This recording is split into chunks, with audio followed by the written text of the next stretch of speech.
अस्सलाम वालेकुम students, welcome to my YouTube channel easy solutions of mathematics. आज की वीडियो में आप लोगों को करवाऊंगी फोरियर ट्रांसफॉर्म की एग्जांपल नंबर 4। पहले वीडियोस में हम लोग पहली 3 एग्जांपल्स कर चुके हैं और आज मैं आपको एग्जांपल नंबर 4 करवाऊंगी।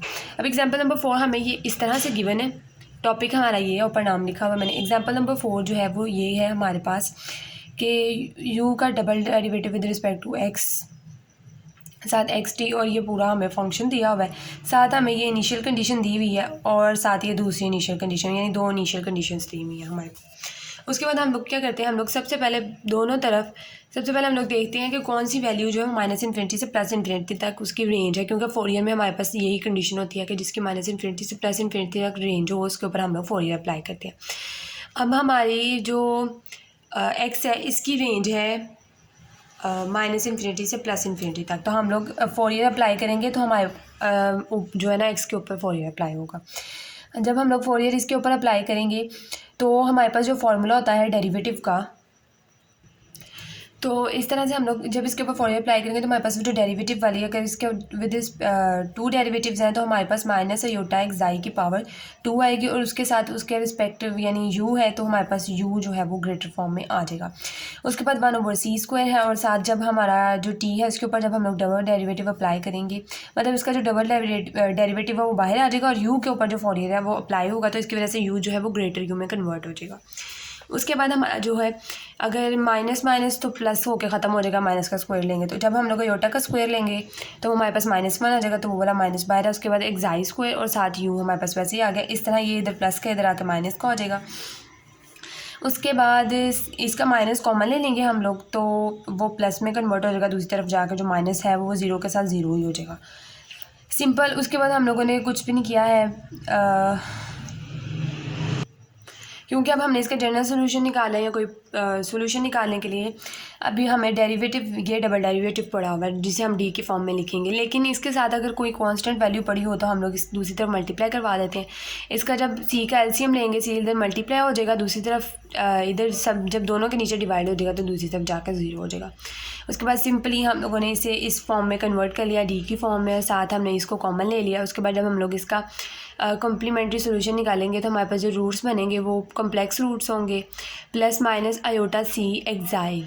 अब हाँ, हमारे पास होता ही है कि जो कॉम्प्लेक्स रूट आते हैं आयोटा की फॉर्म में तो हम उसे साइन कॉज में लिखते हैं, लेकिन यहाँ पे हम साइन कॉज में नहीं लिखेंगे। क्वेश्चन थोड़ा सा डिफरेंट है, इस तरह के क्वेश्चन कोई थोड़े से कम नहीं होते हैं, लेकिन इनका हमें याद रखना पड़ता है। अब ये वाला जो एग्जाम्पल है आपको कभी भी पेपर में आएगी, इससे थोड़ी सी मिलती जुलती एग्जाम्पल भी पेपर में आएगी ना, तो आपने एक्सपोनेंट की फॉर्म में ही सोल्यूशन को लिखना है। जो पॉजिटिव वाला पार्ट है वो लिखा है, उसके बाद जो नेगेटिव वाला पार्ट है वो लिखा है। इसको हमने इक्वेशन 1 कह लिया, क्योंकि हमारे पास 2 इनिशियल कंडीशंस हैं।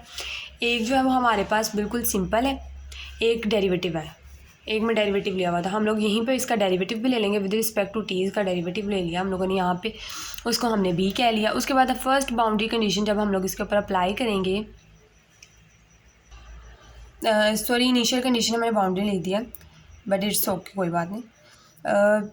नाउ बाउंड्री कंडीशंस बिकम, यानी इनिशियल कंडीशंस बिकम। अब जब हम लोग ये देखिए, इनिशियल कंडीशंस जो है हमें, मैंने आपको पिछली वीडियोस में बताया है, स्मॉल यू के फॉर्म में, स्मॉल एफ के फॉर्म में है। हमने इनके भी ऊपर फोरियर अप्लाई करना है। ज़ाहिर है हमारा जो आंसर आ रहा है वो तो ग्रेटर यू के फॉर्म में है, जिस यानी जो यू का फोरियर है उसकी फॉर्म में है। तो फिर हम लोग क्या करेंगे, इसके ऊपर भी जब फोरियर अप्लाई करेंगे तो यू ऑफ एक्स की जगह पे एक्साई, यानी जो एक्स है वो एक्साई में शिफ्ट कर देगा, साथ हमारा is equal to f of x आ जाएगा। उसके बाद जब हम लोग इस पर भी अप्लाई करेंगे तो वो नेक्स्ट स्टेप्स में करेंगे। इसके ऊपर जब हमने फर्स्ट पे अप्लाई किया तो वो ये आ जाएगी एंड, इसको भी 1 कह लिया। और जो हमारे पास सेकंड वाली थी तो उसके ऊपर भी जब हमने फोरियर अप्लाई किया तो वो इस फॉर्म में हो जाएगी, और इसको हमने 2 कह लिया। उसके बाद ये मैंने नीचे लिख दिया कि क्यों हुआ है ये। जब हम लोग एफ ऑफ यू का फोरियर लें वो उसे एफ ऑफ एक्स भी कह सकते हैं, और इसको हम लोग इस तरह से लिख सकते हैं। पिछली वीडियोस में मैं काफ़ी दफ़ा ये एक्सप्लेन कर चुकी हूँ। उसके बाद हमने क्या करना है, अप्लाई 1 and 2, यानी पहली इनिशियल कंडीशन को हमने 1 कहा है, दूसरी को हमने 2 कहा है, ऑन ए एंड बी। अब हमने ये बाउंड्री कंडीशन 1 और नेक्स्ट पेज पर 2 निकाली है, इन दोनों को अब हमने इन दोनों पे अप्लाई करना है। ये तो सिंपल यू वाली है तो ये इसके ऊपर अप्लाई होगी, और ये जो सेकंड वाली हमारी कंडीशन है वो है डेरिवेटिव के फॉर्म में, तो वो हम इसके ऊपर अप्लाई करें। तो हम लोग इसके ऊपर अप्लाई करेंगे। और साथ ना ये मैंने बाउंड्री कंडीशन को थोड़ा सा करके वाइडनर तो इनिशियल कंडीशन में कर दिया, क्योंकि टाइम 0 है तो इनिशियल कंडीशन होगी। अब हम नेक्स्ट अप्लाई करते हैं। देखिए, जब हम लोगों ने ए वाले पे पहली बाउंड्री कंडीशन अप्लाई करेंगे, जहाँ पे एक्स होगा उसको 0 करेंगे, तो ये हमारे पास a+b is equal to f of x i आ जाएगा। इसको हम 3 कर लेंगे। जब सेकंड बाउंड्री कंडीशन हम लोग अप्लाई करेंगे, क्योंकि हमने उसका डेरिवेटिव लिया था तो वो इस तरह से अप्लाई होगी, जहाँ जहाँ पे एक्स होगा वहाँ पे 0 आ जाएगा, is equal to g of X आएगी, इसके इक्वल आएगी ना। और ये u t ऑफ जहाँ जहाँ पे एक्स है वहाँ पे 0 कर दिया। अब यहाँ से हमारे पास आयोटा सी एक्स आई जो है वो कॉमन आ रहा है, कॉमन ले लिया, अंदर a-b बच गया इक्वल टू इसके आ गया। उसके बाद हमने a-b की यहाँ पे वैल्यू निकाल लिया, वो इस तरह से निकले, इसको हमने 4 कह लिया। उसके बाद हम लोगों ने क्या करना है, हम लोग जब बाउंड्री कंडीशन अप्लाई करते हैं वो हम लोग क्यों अप्लाई करते हैं कि जो हमने सोल्यूशन निकाला होता है उसके अंदर जो अननोन कॉन्स्टेंट होते हैं हमने उनकी वैल्यूज़ निकालनी होती हैं। अब यहाँ पे हमारे पास ये इक्वेशन है और ये इक्वेशन, हमारे पास ये दोनों इक्वेशंस हैं। इनको अब हमारे पास साइमल्टेनियसली सॉल्व करेंगे तो कांस्टेंट की वैल्यू आएगी ना, ए और बी की चाहिए हमें। अब इन दोनों को पहले हम लोग ऐड कर देते हैं, देन हम सब्ट्रैक्ट कर देंगे तो हमारे पास ए और बी की वैल्यूज आ जाएंगी। दोनों को ऐड करेंगे हम लोग को तो हमारे पास बी कैंसिल हो जाएगा, तो दोनों को ऐड करें तो हमारे पास 2a हो जाएगा, ये दोनों इस तरफ से कैंसिल हो जाएंगे और हमारे पास राइट हैंड साइड पे ये दोनों प्लस हो जाएंगे इस तरह से।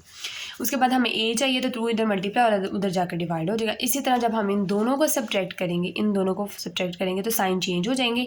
यहाँ पे a माइनस ए होके a ख़त्म हो जाएगा और b माइनस माइनस प्लस हो जाएगा, तो यानी कि ये दोनों हमारे पास 2 भी बन जाएगा और दूसरी तरफ ये दोनों माइनस हो जाएंगे राइट हैंड साइड पे इस तरह से। और जहाँ यहाँ पे भी 2 भी बनेगा तो 2 इधर मल्टीप्लाई हो रहेगा, इधर जाकर डिवाइड आ जाएगा, तो a और b के फर्दर हमारे पास आ गई हैं वैल्यूज़। इन वैल्यूज़ को हम लोग कहाँ पे पुट करेंगे, हम लोग इस डिज़ायर्ड यानी जो हमने जो सोल्यूशन कम्प्लीमेंट्री जनरल सोल्यूशन जो हम लोगों ने निकाला था उसके अंदर हम लोग वैल्यूज़ कॉन्स्टेंट्स की लगाते हैं, वहाँ पे लगाएंगे। ओरिजिनल तो हमारी इक्वेशन यही थी ना, डेरिवेटिव तो हमने वो कंडीशन और कांस्टेंट की वैल्यू फाइंड करने के लिए यूज़ किया था। असल वैल्यू तो हमारी ये है ना। अब हम इसके अंदर a और b की वैल्यूज़ को पुट करेंगे। अब a में हमने a और b की वैल्यूज़ को पुट कर दिया, कुछ इस तरह से उसकी शेप बन गया। अब हमारे पास ये आ गया सोल्यूशन। अब ग्रेटर u 4 की फॉर्म में, अब क्योंकि क्वेश्चन स्मॉल u की फॉर्म में था तो हमने इसको स्मॉल u की फॉर्म में कन्वर्ट करना है। उसके लिए हम लोग इन्वर्स लेते हैं, दोनों साइड्स पे हम लोग इन्वर्स लेंगे। जब दोनों तरफ इन्वर्स लेंगे तो हमारे पास जो पूरा है u यानी इन्वर्स लेना है, एफ ऑफ इन्वर्स हमने बड़े वाले u का लेंगे तो वो स्मॉल u के इक्वल आएगा ना। तो वो एफ इन्वर्स का जो फॉर्मूला हमारे पास होता है वो क्या होता है, 1/√2 पाई माइनस इन्फिनिटी से प्लस इन्फिनिटी और एक्सपोनेंट की पावर में माइनस आयोटा एक्स आई एक्स आ जाता है।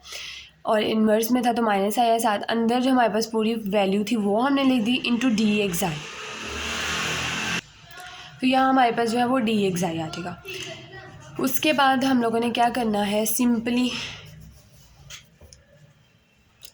जो हमारा एक्सपोनेंट बाहर है ना इसको हमने अंदर ले जाना है। पहले इसको इसके साथ करेंगे तो दोनों एक्सपोनेंट की पावर्स ऐड हो जाएंगी, तो हम लोग माइनस आयोटा एक्स आई को कॉमन ले लेंगे, अंदर जो वैल्यू रह जाएगी उसको छोड़ देंगे। इसी तरह से ये हो जाएगी। इसी तरह हम लोग माइनस आयोटा एक्स आई को, क्योंकि फोरियर में माइनस आयोटा एक्स आई होते हैं, आगे कोई सा भी एक्स का फंक्शन हो सकता है लेकिन माइनस आयोटा एक्स आई लाजमी है। इसी तरह यहाँ पर ये दोनों बन गए अलग अलग से। उसके बाद हम लोगों ने क्या किया, हम लोगों ने इस वैल्यूज़ को अंदर मल्टीप्लाई करवा दिया, इन एक्सपोनेंट्स को अंदर मल्टीप्लाई करवा दिया, इसके भी और इसके भी अंदर मल्टीप्लाई करवाने के बाद हम लोगों ने क्या किया है, हम लोगों ने एफ ऑफ एक्स आई वाली दोनों वैल्यूज़ को इकट्ठा कर लिया, यानी उसमें से एफ ऑफ एक्स आई को कॉमन ले लिया और अंदर ये रह गया। उसके बाद हम लोगों ने यहाँ से g of x i into iota c x i को कॉमन ले लिया, तो हमारे पास ये वैल्यू माइनस ये वाली वैल्यू हमारे पास बच गया। तो ये इस तरह से अलग अलग से हो गया हमारे पास। उसके बाद अगर हम लोग अब देखें तो 1/2 इंटू, अब हम अगर ये इतना हिस्सा जो है यहाँ से इतना पहले हम लोग इसके साथ मल्टीप्लाई करवा दें, अगर जब हम लोग इतना हिस्सा मल्टीप्लाई करवा देंगे यानी कि ये इंटेग्रल अंदर पहले इसके साथ मल्टीप्लाई करवाएंगे तो हमारे पास ये इस तरह नहीं बन जाएगा F of X minus C T का फंक्शन, क्योंकि ये होता है हमारे पास इन्वर्स का formula F of X into ये वाली पूरी वैल्यू के, तो ये हमारे पास इन्वर्स का फार्मूला होता है। अगर अब हम लोग इसको मैच करके देखें यहाँ पे, तो ये अगर हम इसको अलग अलग से मल्टीप्लाई करवा दें, इसको पूरा पहले इसको इसके साथ मल्टीप्लाई करवाएं और फिर इसको इसके साथ मल्टीप्लाई करवाएंगे तो हमारे पास क्या बनेगा, ये कुछ इस तरह से बन जाएगा। अंदर मल्टीप्लाई करेंगे, जब हम लोग इंटेग्रल पहले इस पर अप्लाई करेंगे देन इस पर अप्लाई करेंगे, तो अब इसको कंपेयर करके देखें। यहाँ पे सिंपल एक्स था, यहाँ पे एक्स की जगह पे एक्स माइनस सी टी है, ये एफ ऑफ एक्स के बराबर है क्योंकि यहाँ पे सिंपल एक्स था। लेकिन हम अगर इसको हम लोग आप लिख सकते हैं F of X minus C T के, क्योंकि यहाँ पे x की जगह पे x माइनस सी टी है तो यहाँ पे x की जगह पे x माइनस सी टी आएगा। और इसको हम लोग लिख सकते हैं क्योंकि यहाँ पे x की जगह पे x प्लस सी टी है, क्योंकि माइनस एक्स आई आयोटा एक्स आई तो मैंने आपको कहा है ना वो तो लाजमी साथ होगा। x की जगह पे जो भी वैल्यू होगी ना वो एफ ऑफ करके आएगी फंक्शन की अंदर, इसको हम x प्लस सी टी लिख सकते हैं। क्योंकि इस तरह से हमने इसको क्लोज़ कर लिया, ये देखें इस तरह से इसको हमने क्लोज कर लिया, साथ 1/2 जो है वो बाहर वैसे का वैसे रहा। इस पूरी वैल्यू को हमने उठा के 1 आई नोट का नाम दे दिया, 1/2 साथ वैसे नाम दिया और इसको हमने आई नोट कह दिया। और ये देखिए मैंने यहाँ पे लिखा भी हुआ है, अलग बता दिया मैंने, लिखा भी हुआ है फिर लें जी। अब आई नोट का हमने उठा के लिख लिया यहाँ पे। और आई नोट का हम लोग किस तरह से सॉल्व करेंगे,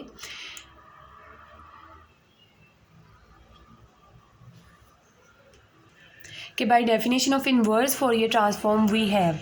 अब इन्वर्स फोरियर ट्रांसफॉर्म के अगर हम जी ऑफ एक्स के रिस्पेक्ट से हम अगर उसकी डेफिनेशन लिखें जी ऑफ एक्स के रिस्पेक्ट से, तो वो ये डेफिनेशन बन रही है। उसके बाद अगर हम इसको, ये हमने खुद से कंसीडर किया है, कंसीडर मीन्स हमने उसकी डेफिनेशन ली है जी ऑफ एक्स की।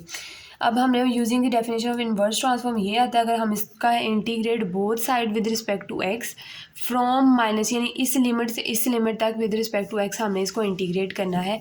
तो एक्स माइनस सी टी से एक्स प्लस सी टी तक हमने इसको विद रिस्पेक्ट टू एक्स इधर भी इंटीग्रेट कर लिया, तो दूसरी साइड पर भी हम जब इसके ऊपर इंटीग्रेशन अप्लाई करेंगे तो इस तरह से होगा।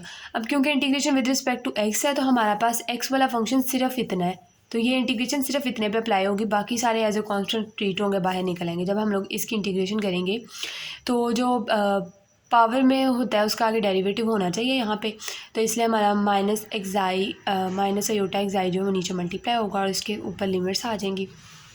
अगर हम इसके ऊपर लिमिट्स अप्लाई करें तो हमारे पास इस तरह से बन जाएगा।